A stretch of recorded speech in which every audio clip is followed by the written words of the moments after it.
और आपको बता दें कि यूक्रेन के डोनेट्स्क पर रूस का ही कब्जा है। डोनेट्स्क के बड़े इलाके पर रूसी सेना का शासन चल रहा है, लेकिन यूक्रेनी सेना ने रूस को सबक सिखाने के लिए रूसी हथियार डिपो में सेंधमारी की और एक ड्रोन के जरिए हथियार गोदाम पर हमला किया, जिसके बाद यह भीषण विस्फोट हुआ है, जिसकी तस्वीरें इस वक्त आपके सामने।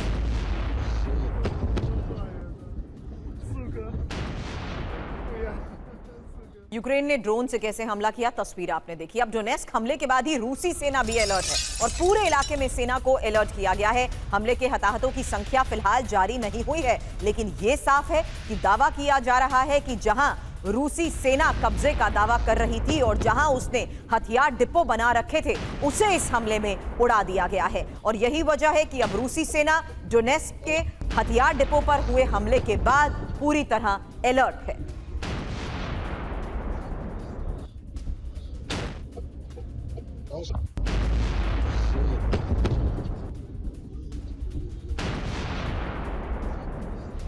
UEN Jaipur is a perfect target for prospective students aspiring for good jobs, good education with future-ready skills. और आइए अब आपको 3 तस्वीरें एक साथ दिखाते हैं। आधी रात को जब यह हमला हुआ तो अचानक पूरे इलाके में कैसे तेज रोशनी फैल गई, लेकिन इस रोशनी के पीछे जो अंधकार है उसका हम और आप अंदाजा नहीं लगा सकते। एक बड़ा आग का गोला आसमान की तरफ उठता हुआ नजर आया। हथियार डिपो का बारूद आसपास के इलाकों तक फैल गया। रूसी सेना ने यह कल्पना भी नहीं की थी कि उनके बड़े हथियार डिपो पर यूक्रेनी सेना की नजर है। बताया जा रहा है कि यूक्रेन ने रात के समय अचानक हमला किया और रूसी सेना को चौंकाते हुए अपने मिशन में कामयाबी हासिल की। ये 3 तस्वीरें आप देखिए, किस तरह से डोनेट्स्क दहल उठा, हथियार डिपो को निशाना बनाया यूक्रेन ने।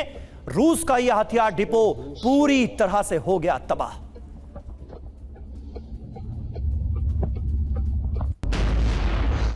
एक बड़ा सवाल कि क्या वाकई अब यूक्रेन ने रूस को बहुत बड़ा झटका दे दिया है और पुतिन सेना को यह सबसे बड़ा झटका उस लिहाज से जहां डोनेट्स्क में यूक्रेनी ड्रोन से हुए हमले की यह तस्वीर आपने देखी और रूस के हथियार डिपो पर भीषण हमला यह है। तेज विस्फोट के बाद हथियार डिपो को तबाह कर दिया गया। हालांकि हताहतों की कोई संख्या भी जारी नहीं हुई है। ऐसे में कई बड़े सवाल कि ज़ेलेंस्की किस स्तर पर अब आगे ऑपरेशन को देना चाहते हैं अंजाम। समीर जी हां, ज़ेलेंस्की के मन में क्या है? कुछ दिनों से यूक्रेनी सेना आक्रामक रुख दिखा रही है। यूक्रेन में मौजूद रूसी सेना पर हमले तेज हो गए। आने वाले समय में और हमले मुमकिन हैं, इसके आसार साफ तौर पर नजर आ रहे हैं। हालांकि इस बारे में मेजर जनरल बंसल सर आपसे सवाल करूं उससे पहले एक और बड़ी खबर है और ये ओडेसा में रूस का एक बड़ा अटैक है जहां मल्टी स्टोरी बिल्डिंग पर हमला कैसे हुआ उसकी तस्वीरें सामने आई हैं। इसी हमले के बाद बिल्डिंग में लगी आग की ये तस्वीर देखिए, जहां अलग अलग जगहों पर हुए हमलों के बीच आग की ये तस्वीरें सामने आ रही हैं। और फिलहाल ये बड़ी खबर है उस मल्टी स्टोरी बिल्डिंग पर हुए हमले की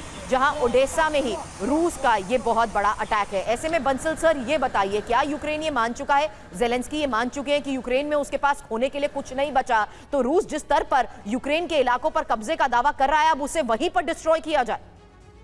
देखिए, जो रूस ने उनके 4 इलाके जो प्रांत कब्जाए थे, जिसमें लुहांस, डोनेट्स्क, ज़ैपोरिज़िया और खैरसोन है, तो अब वो उनको हमेशा छुड़ाने की कोशिश में है। तो छुड़ाने के, जब आप ये समझिए कि यूक्रेन जो है रशिया के अंदर में अटैक करता है तो ये तो अपना ही उसका इलाका है, उसमें कर देगा। अब जैसे रशिया ने अभी ओडेसा पे जो अटैक किया है, तो रशिया चाहता है कि जितना भी एक पोर्ट सिटी जो उनके पास बचा हुआ था ओडेसा का, उसका भी ख़त्म कर दिया जाए और जो काला सागर में बिल्कुल दखल ना रहे यूक्रेन का, इस तरह की स्थिति वो सोच रहे हैं। अभी 4 प्रांत तो ये लिए ही हैं, इसके अलावा उन्होंने सुमी के ऊपर भी अटैक शुरू कर दिया है, वो 5वें प्रांत को भी लेने के उसमें है। लेकिन रशिया के ऊपर में भी अटैक करता जा रहा है, उनके स्टेट के अंदर में भी, जैसे अभी कुपोल में किया, सारातोव में किया, कुस्क में किया।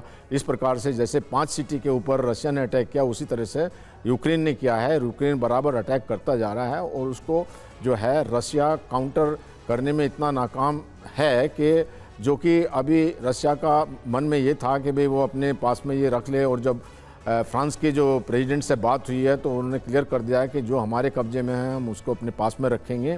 तो इस वजह से जो इसमें थोड़ा बहुत शांति प्रस्ताव चल रहा था उसको एक झटका लगा है और रूस जो है वो अपनी एक एक्सपेंशन जो उसमें बराबर लगा हुआ है, जैसे जी। सुमी पे किया, और जो बाकी स्टेट हैं, जैसे बाकी कंट्रीज हैं, लिथुआनिया है, एस्टोनिया है, लातविया है, फिनलैंड है, या उसमें पोलैंड है, उनके ऊपर में भी अटैक करने की अपनी जो है प्रोग्राम रूस ने बना लिया है। ठीक है, यूक्रेन बड़े हमलों को अंजाम दे रहा है। रूस के लगातार वेपन डिपो को भी निशाना बनाया गया और रूस को बड़े झटके दिए गए हैं। लेकिन अमेरिका कहां है?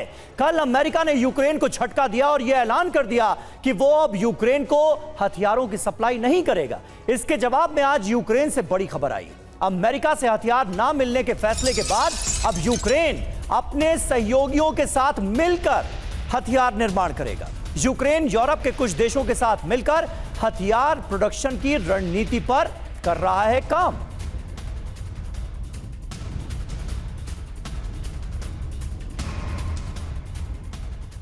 तो अमेरिकी हथियार आपूर्ति रुकने से ही अब नेटो देश भी चौंक गए हैं, क्योंकि अमेरिका से स्पष्टीकरण की अब मांग तेज हो गई है। ज़ेलेंस्की का बयान, यूएस से बातचीत जारी है। तो ये खबर, दो बड़ी खबरें जो इस वक्त हमने आपको बताई, जहां पहले समीर ने आपको बताया कि आखिर किस तरीके से ट्रंप का ये फैसला अब ज़ेलेंस्की के लिए बहुत बड़ा झटका है। जहां यूक्रेन यूरोप के कुछ देशों के साथ मिलकर हथियार प्रोडक्शन की रणनीति पर काम कर रहा था, ऐसे में संजय सर इस वक्त ये बयान सामने आना कि अब नहीं डिपेंड कर सकते ज़ेलेंस्की अमेरिका पर, कितना बड़ा झटका है ये ज़ेलेंस्की के लिए?